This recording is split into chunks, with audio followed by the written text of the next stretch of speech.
All right, let's talk about that dreaded check engine light. If you're driving a Honda and you've plugged in a scanner that's flashing the code P062F, you are in exactly the right place. Today, we're going to crack this case wide open. Oh, that feeling. We've all been there, right?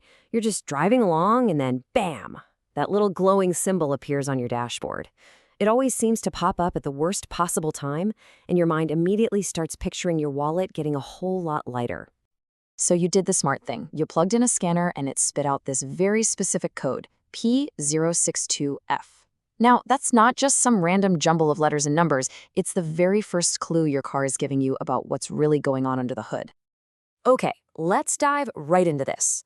I want you to think of yourself as a detective. Your car is the client, that check engine light is the call for help, and that P062F code, well, that's our smoking gun. It's the first major piece of evidence we've got. But here's the good news. You don't need to worry. This is one mystery we can absolutely solve. In this explainer, we're going to look at the evidence, line up the usual suspects, and figure out the solution to get you back on the road stress-free. So, what is your car trying to tell you with this P062F code? What's the secret message here? Let's decode it. Okay, here's the official definition. The code P062F points to a problem with the engine control module, or what mechanics call the ECU, and the parts it talks to.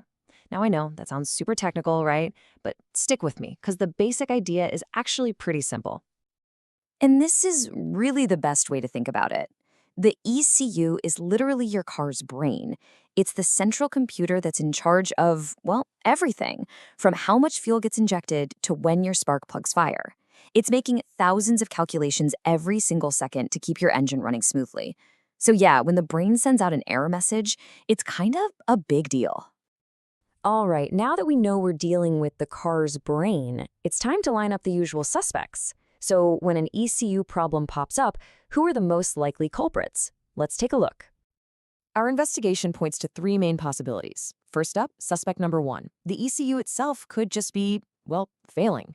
Second, it could be something as simple as faulty wiring. Think of it as a loose connection or a frayed wire.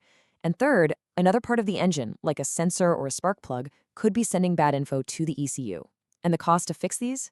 Well, it can range from a pretty cheap wiring fix to, a much bigger bill for a new ECU. This illustrates it perfectly. We're looking at a problem with either the brain itself, the nerves, which is all the wiring, or one of the body parts it's trying to control. And each one of those possibilities needs a totally different fix. So how in the world do we figure out which one of our suspects is the real bad guy here? Well, it all comes down to a classic process of elimination. A pro is going to follow a really logical path here. You start with the simplest, most common issue, the nerves. A mechanic will check all the wiring running to the ECU, looking for any obvious damage or corrosion. If the wiring looks good, step 2 is to test the brain itself, the ECU, to make sure it's actually working right. And finally, if the brain and the nerves are fine, the investigation moves on to those related parts, like sensors and injectors. So you've got the checklist, but let's be real for a second. What if you're not a master mechanic with a garage full of gear? This is where the story usually takes a turn. And honestly, there's a pretty clear recommendation for what to do next. I mean, seriously, most of us don't have all that specialized diagnostic equipment just lying around.